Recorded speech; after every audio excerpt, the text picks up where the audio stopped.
राज्य स्तरीय विधायिका। तो यहाँ पे जो है हमें राज्य स्तरीय विधायिका के विषय में बताया गया है।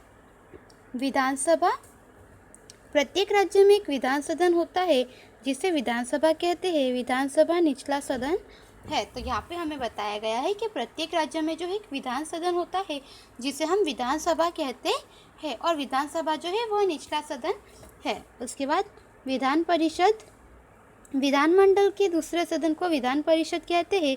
बिहार, महाराष्ट्र, कर्नाटक, उत्तर प्रदेश और तमिलनाडु जैसे राज्यों में दो सदन है। वह ऊपरी सदन गृह विधान परिषद तथा निचला सदन गृह विधान सभा के नाम से पहचाना जाता है। गुजरात में विधान परिषद नहीं है।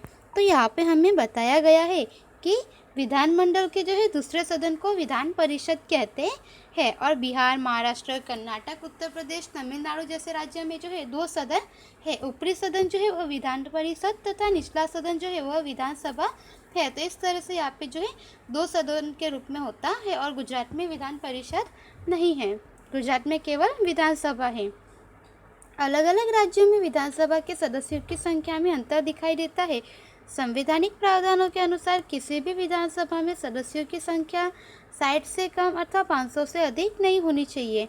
वर्तमान में गुजरात में विधानसभा के सदस्यों की संख्या 182 है। तो यहाँ पे हमें बताया गया है कि अलग अलग राज्यों में जो है विधानसभा के सदस्यों की संख्या में अंतर दिखाई देता है। एक समान जो है विधानसभा के सदस्यों की संख्या नहीं होती। विधानसभा के सदस्यों की संख्या जो है वह उस राज्य की जनसंख्या पर आधारित होती है। जहाँ पर जनसंख्या अधिक होती है वहाँ पर विधानसभा के सदस्यों की संख्या भी अधिक होती है, और जहाँ पे जनसंख्या कम होती है वहाँ पे विधानसभा के सदस्यों की संख्या भी कम होती है। और संवैधानिक प्रावधानों के अनुसार किसी भी विधानसभा में जो है सदस्यों की संख्या 60 से कम अथवा 500 से अधिक नहीं होनी चाहिए। और हमारे वर्तमान में गुजरात में जो है विधानसभा के सदस्यों की संख्या 182 है। विधानसभा सदस्यता के उम्मीदवार के लिए योग्यता। तो यहाँ पे हमें बताया है कि विधानसभा के सदस्य बनने के लिए जो है उम्मीदवार के लिए कौन सी योग्यताएं होनी आवश्यक है। जो भारतीय नागरिक हो, उसकी उम्र 25 वर्ष या उससे अधिक हो, पागल, दिवालिया अथवा अपराधी घोषित न किया गया हो, वह व्यक्ति विधानसभा सदस्य के रूप में उम्मीदवारी कर सकता है। तो यहाँ पे हमें बताया गया है कि विधानसभा सदस्य के लिए जो है सबसे पहले वह व्यक्ति भारत का नागरिक होना चाहिए।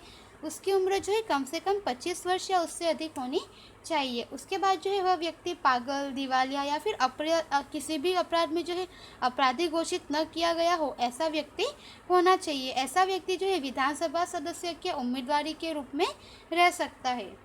उसके बाद कार्यकाल कितना है। विधानसभा स्थायी सदन नहीं है। सामान्य परिस्थितियों में उसका कार्यकाल 5 वर्ष होता है। विधानसभा का कार्यालय पूरा होने के बाद उसका विसर्जन होता है। कई बार असामान्य परिस्थितियों में संवैधानिक व्यवस्थाओं के अनुसार सरकार नहीं चल सकती या सरकार की रचना नहीं हो पा रही हो, तब राज्यपाल राष्ट्रपति को विधानसभा का विसर्जन करने की सिफारिश भेजता है। तो यहाँ पे हमें बताया गया है कि विधानसभा जो है वह स्थायी सदन नहीं है। सामान्य परिस्थितियों में जो है उसका कार्यकाल 5 वर्ष का होता है, और विधानसभा का कार्यकाल पूरा होने के बाद जो है उसका विसर्जन होता है। और कई बार जो है असामान्य परिस्थितियों में संवैधानिक व्यवस्थाओं के अनुसार सरकार नहीं चल सकती या सरकार की रचना नहीं हो पा रही हो, तब राज्यपाल राष्ट्रपति को विधानसभा का विसर्जन करने की सिफारिश देता है तथा राष्ट्रपति को विधानसभा को बर्खास्त करके राष्ट्रपति शासन लगा देता है। उस समय राज्यपाल राज्य का संचालन करता है। विधानसभा सदस्य अपने में से ही विधानसभा के सरल संचालन के लिए अध्यक्ष, स्पीकर तथा उपाध्यक्ष यानी डिप्टी स्पीकर का चुनाव करते हैं। तो यहाँ पे हमें बताया गया है कि उस समय यहाँ पे जो है सरकार की रचना नहीं हो पा रही हो, तब राज्यपाल जो है वह राष्ट्रपति को विधानसभा का विसर्जन करने की सिफारिश भेजते है तथा राष्ट्रपति को विधानसभा को बर्खास्त करके राष्ट्रपति शासन लगा देता है। और उस समय जो है राज्यपाल राज्य का संचालन करता है, और विधानसभा सदस्य अपने में से ही विधानसभा के सरल संचालन के लिए यानी अध्यक्ष और स्पीकर तथा जो है उपाध्यक्ष यानी कि डिप्टी स्पीकर का चुनाव करते हैं।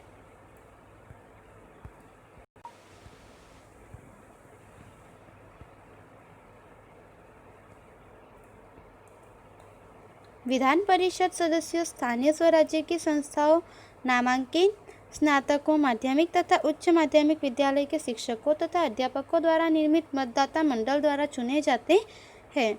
विधान परिषद सदस्य के लिए 30 वर्ष या उससे अधिक की आयु तथा भारतीय नागरिक होना चाहिए। तो यहाँ पे हमें बताया है कि विधान परिषद सदस्य जो है स्थानीय स्वराज्य की संस्थाओं, नामांकित स्नातक जो होते हैं, माध्यमिक तथा उच्च माध्यमिक शिक्षा के विद्यालय के लिए शिक्षकों तथा अध्यापकों द्वारा निर्मित जो है मतदाता मंडल द्वारा चुने जाते हैं। और विधानसभा सदस्य के लिए 30 वर्ष या उससे अधिक आयु होनी चाहिए तथा भारतीय नागरिक होना चाहिए। विधान परिषद एक स्थायी सदन है। तो जैसे हमने जाना था कि विधानसभा जो है वह एक अस्थायी सदन है, तो विधान परिषद जो है यह एक स्थायी सदन है। राज्यसभा की तरह इसके भी प्रत्येक सदस्य का कार्यकाल 6 वर्ष होता है। इसके 1/3 सदस्य हर दूसरे वर्ष सेवानिवृत्त होते हैं। राज्य में विधान परिषद रखना या न रखना यह राज्य निश्चित करता है। तो यहाँ पे हमें बताया गया है कि विधान परिषद एक स्थायी सदन है और राज्यसभा की तरह जो है इसके प्रत्येक 6 इसका जो कार्यकाल है वह 6 वर्ष का होता है। और इसमें जो है इसके लिए 1/3 सदस्य हर दूसरे वर्ष जो है वह सेवानिवृत्त होते हैं। और राज्य में विधान परिषद रखना या न रखना यह जो है राज्य निश्चित करता है। गुजरात में विधान परिषद नहीं है। लोकसभा की तरह विधानसभा के पास अधिक सत्ताएं हैं। विधानसभा में सामान्य तथा वित्त विधेयक प्रस्तुत किया जा सकता है। विधेयक विविध स्तरों को स्वीकृत होते हुए अंत में राज्यपाल की मंजूरी के लिए भेजता है। राज्यपाल की स्वीकृति मिलने के बाद विधेयक कानून बनता है। तो यहाँ पे हमें बताया है कि गुजरात में विधान परिषद नहीं है और लोकसभा की तरह जो है विधानसभा के पास अधिक सत्ताएं होती है।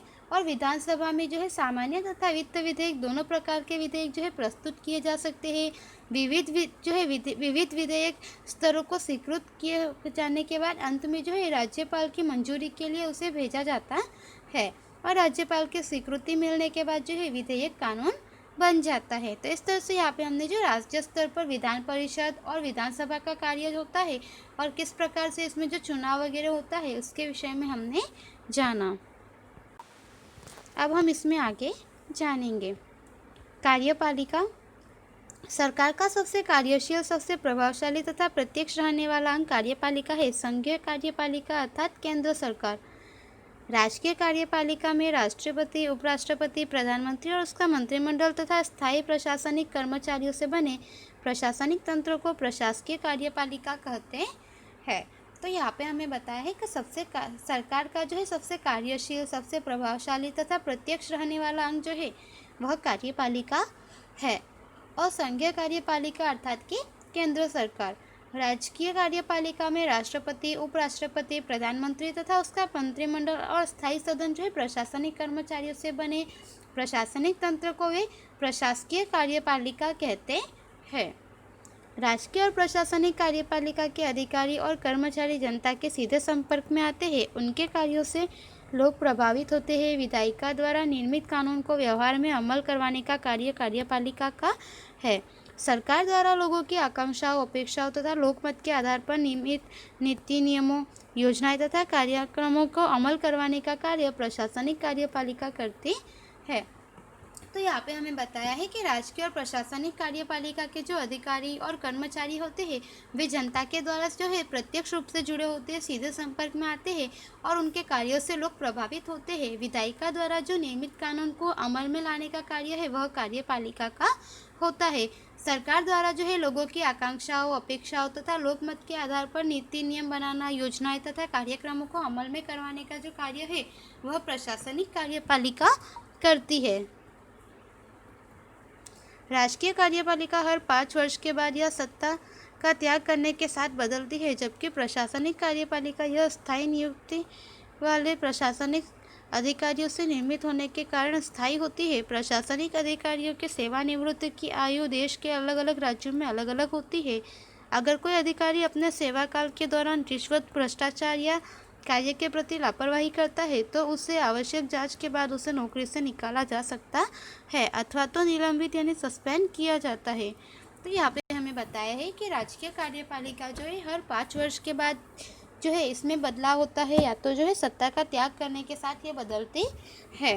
और जबकि प्रशासनिक कार्यपालिका जो है यह स्थायी नियुक्ति वाले प्रशासनिक अधिकारियों से निर्मित होने के कारण यह स्थायी होती है। और प्रशासनिक अधिकारियों के सेवानिवृत्त की आयु से जो है देश के अलग अलग राज्यों में अलग अलग होती है। अगर कोई अधिकारी जो है अपने सेवा काल के दौरान रिश्वत, भ्रष्टाचारी या फिर कार्य के प्रति लापरवाही करते हैं और उसके बाद जांच होने के बाद यह पता चलता है कि वह व्यक्ति जो है भ्रष्टाचारी या अपने कार्य के प्रति लापरवाह है, तो उससे जो है नौकरी से निकाल दिया जाता है अथवा तो सस्पेंड भी किया जा सकता है।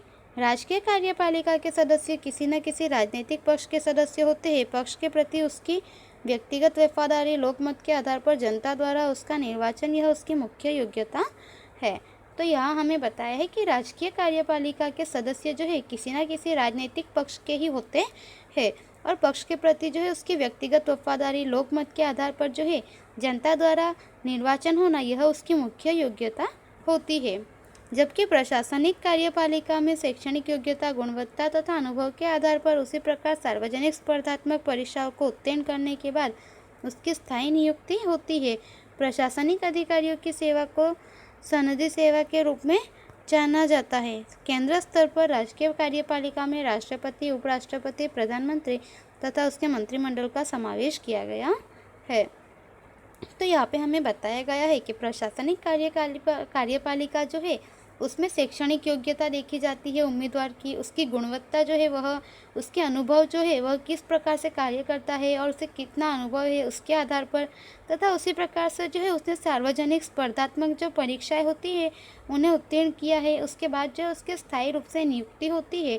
और प्रशासनिक अधिकारियों की सेवा को जो है सनदी सेवा के रूप में जाना जाता है। और केंद्र स्तर पर जो है राजकीय कार्यपालिका में राष्ट्रपति, उपराष्ट्रपति, प्रधानमंत्री तथा उसके मंत्रिमंडल का समावेश किया गया है। तो इस तरह से विद्यार्थी यहाँ पे जो है हमने राजकीय स्तर पर विधानसभा, विधान परिषद तथा कार्यपालिका के विषय में जाना। राष्ट्रपति के विषय में हम अगले वीडियो में जानेंगे। धन्यवाद।